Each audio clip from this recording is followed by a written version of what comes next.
We're back, my tips and tricksters.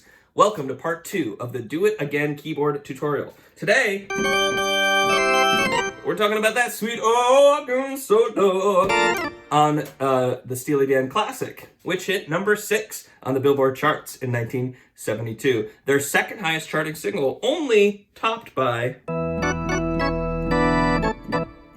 Ricky Don't Lose That Number a few years later. Now, this organ solo is so iconic, it was actually cut from the single version. However, I think that if they had kept it, it would have hit number 1. What do you guys think? Who knows? Of course, they have to cut these things down for time. They did leave in the Denny Diaz played awesome electric sitar solo, which you definitely want to check out. Tons of covers and tutorials of that on YouTube.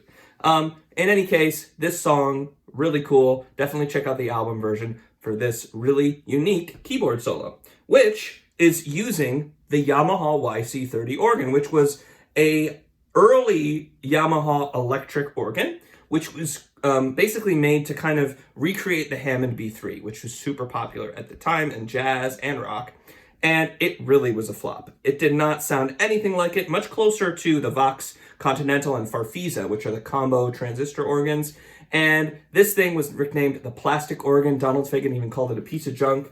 It was really a niche sound. It did not find its way onto many records, and you can see here, Steely Dan never used it on another song. So maybe you can comment if you know another song where the YC-30 was used, but kind of a obscure sound that was certainly not as versatile as those other organs. Let's get to the notes. First note is a D, and you'll see that I'm crushing, or doing a grace note, as they say in classical, into the D.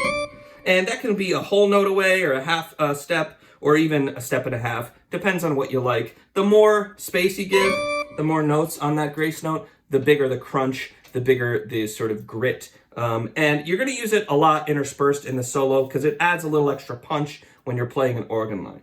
So, first note's a D, and that hangs over. It starts at the starts at the end of the guitar solo and goes into the beginning of the piano solo. And we enter the first pattern, which is D, C, F, D, B flat, D, C, B flat, D, C, B flat, C, B flat, A, B flat, A, F, D. Let me play that lick again.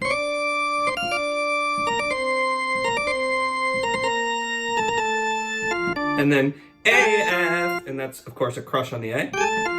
Sweet, that's our first lick. The whole solo, I'm just going to break into little sections. Most solos are going to, go that way. This one is really easy and makes a lot of sense when broken into short sections. Good way to practice it, too, if you're thinking about that.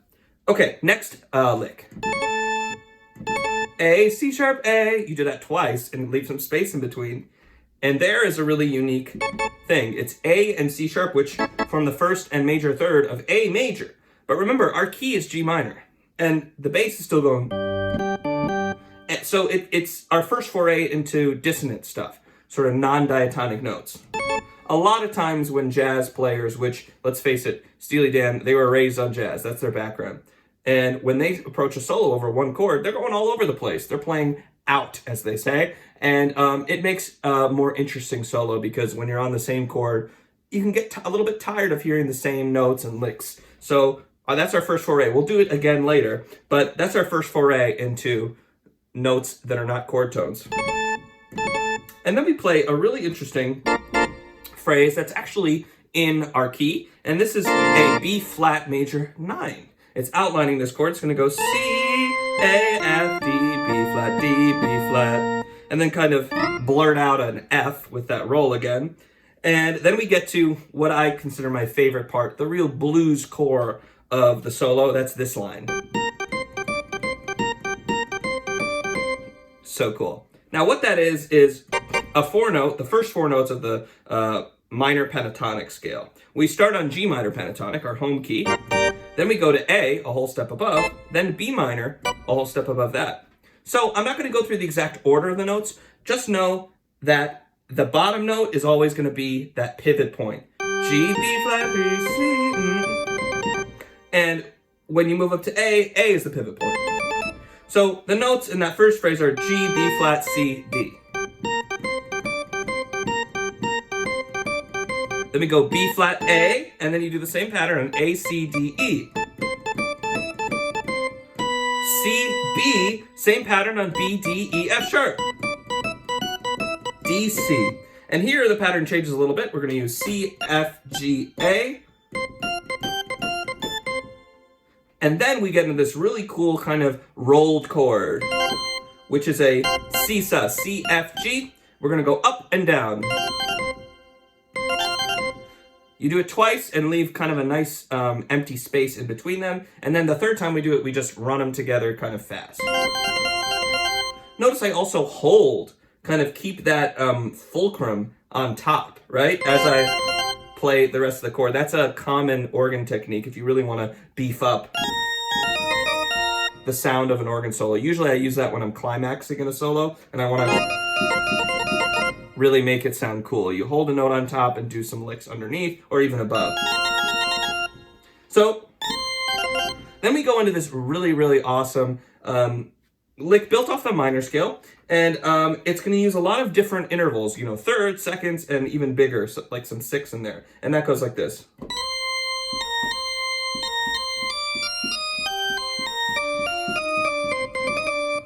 So cool. Really creative. I mean, you can tell Donald Fagen wrote this because that's such a melodic line. And it starts with a C, B flat C, B flat C, D, F, E flat, G, C, B flat, D, F, E flat, D, C, C, D, E flat, D. Wow. And of course, tons of rolled notes kind of thrown in there wherever you like.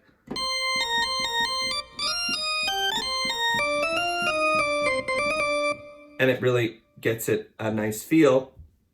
Then we come to our second or penultimate lick, which is really just a chord. And whoops, that's not it. It's a E flat major 7 chord.